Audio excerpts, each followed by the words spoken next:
So I've noticed that no one's got a video on how to do this stuff. You get a part A and a part B, and I rendered this with a SBR based render. Now as you can see, it's a little bit lumpy because it was so tight. I had to do it with a really thin trowel to just try and get it in, but it still looks better than a pond liner. And then I applied it just with a brush, because with a roller you get little bubbles coming through, so it doesn't really work. So you have to stab it in and just give it a big thick coat. This section is pretty much all done. It's had 2 coats and I'm applying it quite thick. But this is what you do in a nutshell, and this is vital. You get this part, the black part, you chuck it in a bigger tub like that, and then it's a bit stuck in the bottom, which I always found with the last lot. So then you get yourself a big SDS paddle drill, pin that with your feet and slowly work that in.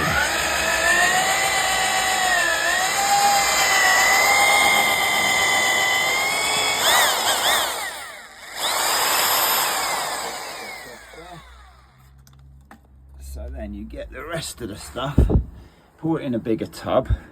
Now it does take a while for it to all come out, so that is a lot of stuff that needs to come out. Might actually have to scrape it out because it's very thick.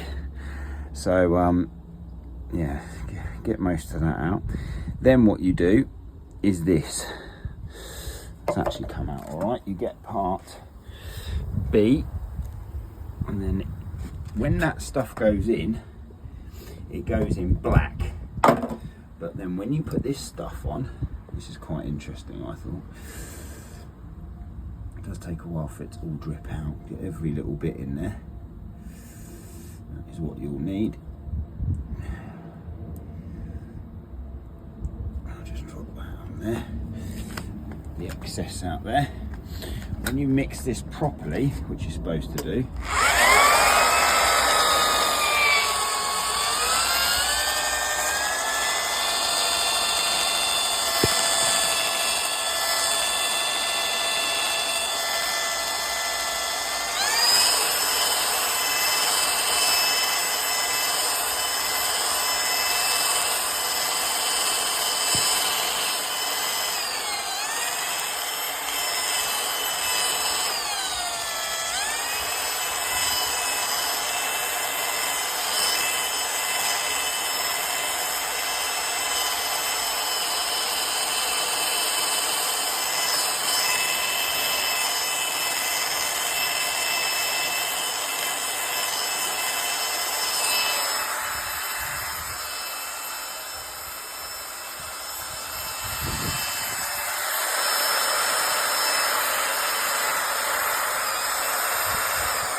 that for about 2 minutes, and then it actually goes grey, which is I thought was quite interesting. But it is good because it dries black, and then this is why you need a brush. So you see all these little bits, you just need to put a thick massive coat on.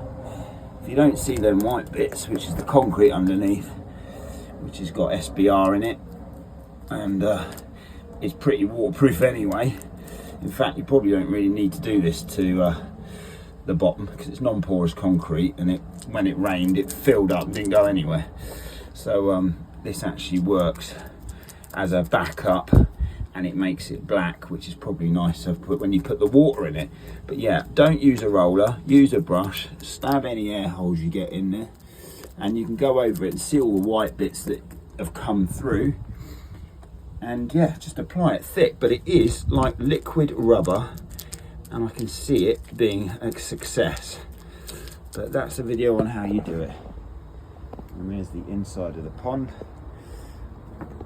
and I'll show you the outside of what it looks like. There we go. Once that's full of water and got some fish in it, it's got a pump. We won't put any koi in there. It will just literally be a few goldfish and some filtration and some plants with a bit of carbon. There we go.